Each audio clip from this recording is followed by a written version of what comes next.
प्रदेश सरकार ने टैक्स चोरी को लेकर बीते दिनों एक बड़ा अभियान चलाया। प्रदेशव्यापी इस अभियान में व्यापारियों के ऊपर बड़े पैमाने पर छापेमारी की गई, जिससे व्यापारियों के अंदर एक खौफ का माहौल पैदा हो गया और चारों तरफ त्राही त्राही थी। प्रदेश लेवल पर व्यापारियों ने इसका विरोध किया। राजनीतिक पार्टियों के हस्तक्षेप के बाद उत्तर प्रदेश सरकार बैकफुट पे आई और 72 घंटों के लिए इस अभियान को रोक दिया गया।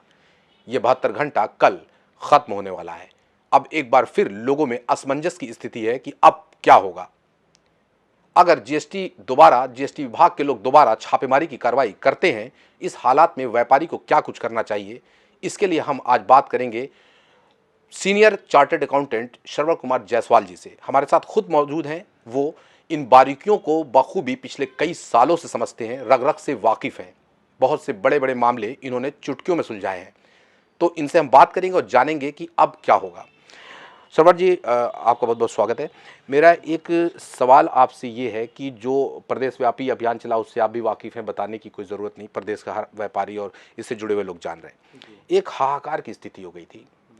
अब 72 घंटे खत्म होने वाले हैं, इसके बाद भी लोग अब डरे हुए हैं, सहमे हुए हैं। तो मेरा ये जानना है कि जो कार्रवाई वाणिज्य कर विभाग के अधिकारियों द्वारा की गई वो कितनी संवैधानिक थी या गलत थी? पहले तो आपके चैनल को बहुत बहुत आभार, आपने इस विषय को उठाया, अच्छे समय पर उठाया। और हमारे दर्शकों को नमस्कार। जो भी कार्रवाई अभी जीएसटी डिपार्टमेंट ने पीछे कुछ दिनों में की, ये कार्रवाई डिपार्टमेंट के राइट में है। डिपार्टमेंट किसी भी व्यापारी के वहाँ जाकर के सर्वे करने का अधिकार रखता है, और ख़ास करके वो व्यापारी चिन्हित होते हैं जो पहले से रजिस्टर्ड हैं, या कुछ ऐसे व्यापारी होते हैं जो रजिस्टर्ड नहीं है और कारोबार उनका बड़े पैमाने पे हो रहा है, इलीगल तरीके से वो कारोबार कर रहे हैं। ऐसे व्यापारियों की सूचनाएं डिपार्टमेंट अपने पास संकलित करता है अपने विश्वस्त सूत्रों से, और उनको टाइम टू टाइम जा कर के वहाँ पे सर्वे का काम करता है। सर्वे की मुख्य भूमिका क्या होती है, क्या होनी चाहिए? आज व्यापारियों के बीच में दहशत का माहौल है। पहली चीज़ ये गलत है, दहशत का माहौल बिल्कुल नहीं होना चाहिए। दहशत के जो मुख्य कारण है सर्वे का तौर तरीका। आप सर्वे करें, व्यापारी रजिस्टर्ड है, व्यापारी अपना व्यापार में सारे रिकॉर्ड्स भी रखता है, हर महीने वो जीएसटी का रिटर्न भी फाइल करता है, जहां उसका टैक्स की लायबिलिटी बनती है वो टैक्स भी जमा करता है। अगर वो टैक्स नहीं जमा करता है तो पोर्टल पे सारी इन्फॉर्मेशन आपके पास अपडेट होती है, आप उसको टाइम टू टाइम नोटिस भी भेजते हैं, अलर्ट भी करते हैं, जमा करने के लिए प्रेरित भी करते हैं। यहाँ तक तो सब ठीक है। लेकिन जब आप सर्वे के लिए जाते हैं तो सर्वे के समय एक ऐसा वातावरण व्यापारी के सामने आप रखते हैं कि आप सर्वे करने नहीं आए हैं, जैसे लगता है कि किसी मुलजिम को पकड़ने आए। अटैक करते हैं जो असंवैधानिक है। आप फ्रेंडली इन्वायरमेंट में जाएं, व्यापारी का कॉपरेशन लें, वो कॉपरेट भी करेगा, अपने हिसाब किताब को भी दिखाएगा, और जो भी वांछित सूचनाएं आपको चाहिए वो सारा उपलब्ध कराएगा। जब आप इस तरह का काम करेंगे तो व्यापारियों में कोई असंतोष नहीं होगा, क्योंकि ये कानूनी अधिकार आपका है, आप कर सकते हैं, व्यापारी इसके लिए हमेशा तैयार होगा। अब बात आती है कि सर्वे का जो मेन इशू, आप सर्वे में जा रहे हैं, व्यापारी के पास इरेगुलरिटीज़ मिल रही हैं, उस इरेगुलरिटीज़ को आप सीधा टैक्स इवेजन में कन्वर्ट करके उसके ऊपर टैक्सेशन और पेनल्टी की कार्रवाई कर रहे हैं, जो कहीं से भी संवैधानिक नहीं है। प्राइमा फेसी सर्वे के दौरान आपका किया हुआ असेसमेंट पूरी तरह से लीगली मान्य नहीं है, क्योंकि वो एक पक्षी कार्रवाई है। किसी भी कानून में एक पक्षी कार्रवाई की कोई मान्यता नहीं है। आपको इरेगुलरिटीज़ जो भी नोटिस हुई हैं आप उसको नोट करें, व्यापारी से रिसीव करावें, व्यापारी को नोटिस दें, व्यापारी उसका जवाब देगा। अगर उसमें आप कोई चीज़, उसकी कंट्रोवर्सी आपके सामने सिद्ध होती है तो जो लीगल कार्रवाई है, जो उसके ऊपर पेनल्टी बनती है, उसे आप आरोपित करें, वो उसे जमा करने के लिए बाध्य होगा। सर एक सवाल इसमें बहुत महत्वपूर्ण ये आता है, आपने जिस बात को बिंदु को छुआ भी जाते जाते, वो ये था कि लोगों के अंदर एक अजीब सा र्यूमर कही है, खौफ है कि आ रहे हैं तो 50 लाख लगा दे रहे हैं, 50 लाख लगा दे रहे हैं, किसी से 20 लाख लगा दे रहे हैं, 10 लाख। तो मेरा ये सवाल ये है और लोग भी जानना चाहेंगे कि आखिर अगर गलतियां हैं तो जुर्माने का क्या आधार होता है, कैसे असेसमेंट होता है, कैसे वो जुर्माना लगता है, इसके बारे में बताइए।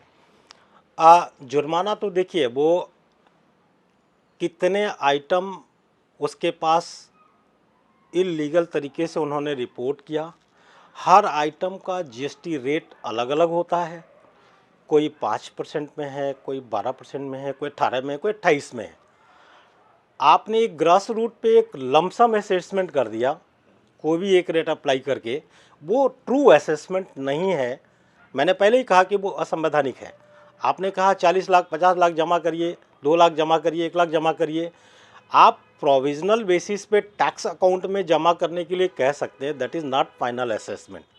व्यापारी को जमा करने में भी कोई परेशानी नहीं है, वो अगर हैसियत रखता है जमा करने की तो कर सकता है और अपने टैक्स समायोजन में उसका लाभ वो उसे मिलना चाहिए, वो ले लेगा। मौके पे भी कुछ पैसा तत्काल जमा कराया जाता है? अगर कुछ इस तरह का है कि अगर वो आते हैं और कहते हैं कि आप फौरी तौर पे इतना प्लांटी बन रहा है, इतना जमा करिए, तो ऐसा भी कोई प्रावधान है कि उनसे मौके पे जमा कराया जाए? हाँ, प्रावधान तो है, लेकिन प्रावधान के पीछे भी बहुत सारे कंडीशंस हैं। आप जमा कराने की राशि का निर्धारण कर रहे हैं, आपने निर्धारण किया, that is x party decision. व्यापारी ने उसे एक्सेप्ट नहीं किया। व्यापारी कहता साहब इतना टैक्स मेरा बनता नहीं है, हम क्यों इतना जमा करें। तो आपको उसकी बात को भी ध्यान में रखना, उसके बिजनेस वॉल्यूम को भी ध्यान में रखना है कि उसका टर्नओवर कितना है, उसका अभी तक का जो टैक्स रिकॉर्ड रहा है वो कितना रहा है। उसने साल में 50,000 रुपये जीएसटी जमा किया, आप उससे बोलेंगे 5 लाख जमा कर दो, तो ये बिल्कुल एबनॉर्मल है। अच्छा, अगर वो जुर्माने की कार्रवाई या जो भी कार्रवाई है वो करके जाते हैं तो फर्दर अपील के लिए वो कहाँ जा सकता है? जीएसटी में सारे प्रावधान हैं कंसर्न अपील के लिए, सारे पोर्टल पे सारे, चूँकि इसमें सारा का सारा ऑनलाइन है, यानी घबराने की जरूरत नहीं है, अभी रास्ते बिल्कुल खुले नहीं हैं। है। यस, उसके बाद आप अपील करें, आप उसको केस करवाएं, उस पर आप अपीयर हों, अपने सारे रिकॉर्ड्स प्रस्तुत करें, सारी चीज़ों को कंक्रीट करामें, वो उनसे एविडेंस दें कि साहब ये मैंने माल ख़रीदा, ये हमने माल बेचा, ये हमने टैक्स जमा किया, ये मेरा स्टॉक जो पाया गया। अगर उसमें कोई वेरिएशन है, उस समय आपने एक्सप्लेन नहीं किया, तो at the time of assessment आप उसको फाइनली। यानी आप ये कहना चाह रहे हैं कि अगर मौके पे अपने प्रतिष्ठान पे, दुकान पे या गोदाम पे या कहीं भी सर्विस प्रोवाइडर जो है, अगर वो दस्तावेज नहीं मुहैया करा पा रहा है तो उसके पास अभी वक्त है, अगर ये फैसला या ये प्लांटी आखिरी ही नहीं होता है जी, वो उसके लिए डिपार्टमेंट से लड़ करके रिफंड भी ले सकता है। यानी जो जमा कराया गया है अगर वो उस दायरे में नहीं आता तो उसे वापस भी मिल सकता है। यानी ये जो ताला बंद करके घबरा के लोग भाग रहे हैं, उनके लिए आप क्या कहेंगे? बिल्कुल नहीं भागना चाहिए। मैं तो ये कहूँगा कि जो व्यापारी सालाना टर्नओवर 20 लाख से ऊपर का कर रहे हैं, उनको रजिस्ट्रेशन लेना चाहिए। रजिस्ट्रेशन में 2 तरह के सिस्टम्स हैं, एक समाधान है और एक रेगुलर असेसमेंट है। उनका कारोबार यूपी के अंदर है, छोटे लेवल पे है, तो वह समाधान में रजिस्ट्रेशन ले लें। 1% जीएसटी उनका बनता है, क्वार्टरली रिटर्न फाइल होता है, जमा करें, उन्हें करना चाहिए। ये कंट्री इंटरेस्ट में, देश के इंटरेस्ट में है। रेवेन्यू से ही सारा डेवलपमेंट का काम होता है।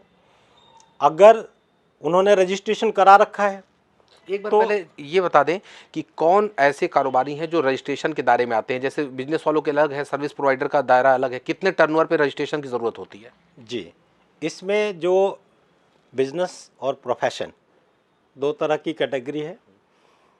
दोनों कैटेगरी के लिए जो एग्जेम्पशन थ्रेशोल्ड लिमिट है वो 20 लाख की है। 20 लाख के अंदर अगर आपका कारोबार है तो आप बाध्य नहीं है, स्वेच्छा से आप चाहे तो करा सकते हैं।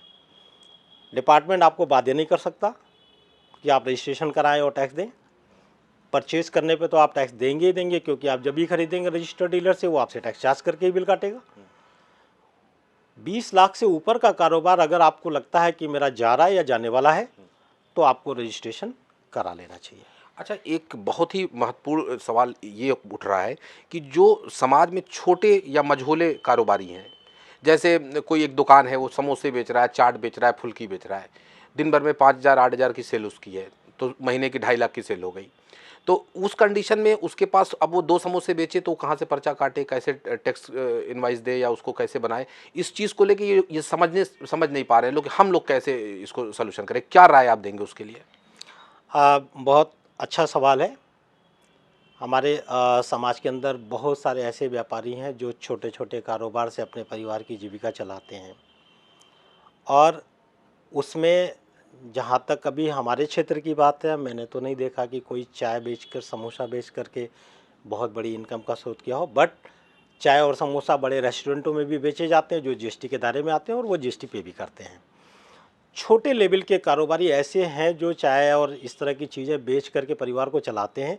डिपार्टमेंट को भी इस बात का ध्यान रखना चाहिए कि हम ऐसे लोगों को परेशान न करें जो किसी तरह अपने परिवार का, अपने बच्चों का पालन पोषण सर, कर आप रहे हैं। ह्यूमन एंगल की बात कर रहे हैं, मानवीय एंगल की बात कर रहे हैं, वो बहुत अच्छी है, वो सामाजिक चीज़ें हैं, सोची जा सकती हैं, लेकिन वो भी डरे हुए हैं। कोई चुक्कड़ छुपा रहा है, कोई अपनी समोसे की कढ़ाई लेके भाग रहा था, मैंने वो सिचुएशन देखा है कि मेरा कहीं चुक्कड़ न गिन लें, मेरे समोसे ना काउंट कर लें।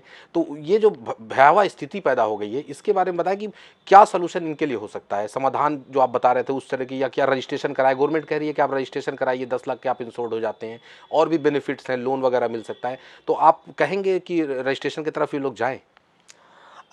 अभी मैंने जैसा बताया कि बिजनेस और प्रोफेशन दोनों की एक लिमिट दी गई है। अगर आपका सालाना कारोबार, आपको असेसमेंट हो जाता है कि आप महीने में कितना बेच रहे हैं, कितने के कारोबार आप कर रहे हैं, उससे आप खुद असेस कर लीजिए। अगर आप 20 लाख को क्रॉस कर रहे हैं तो आपके ऊपर नियम लागू हो जाता है, आपको कराना चाहिए। और आप 1.5 करोड़ के नीचे का कारोबार करते हैं तो समाधान में आप कर लीजिए, सिंपल फॉर्मेलिटी है, उसमें रिटर्न 3 महीने का फाइल करना, 1% टैक्स जमा करना है, उसे करना चाहिए। और अगर वो 20 लाख के नीचे का कारोबार करने वाला है तो आदमी उसे बिल्कुल नहीं डरना चाहिए। डिपार्टमेंट का कोई भी आदमी आए, उसको अपना ट्रू डाटा बताए कि साहब दिन भर में हमने इतना रुपए का चाय समोसा बेचा और इस हिसाब से महीने का हमारा इतना हुआ, साल का इतना हुआ। वो हिसाब किताब तो नहीं रख सकता क्योंकि वो तो किसी तरह अपने आप को सर्वाइव करा रहा है, वो हिसाब कहाँ रख पाएगा। इस लेवल के कारोबारी को बिल्कुल डरने की ज़रूरत नहीं है।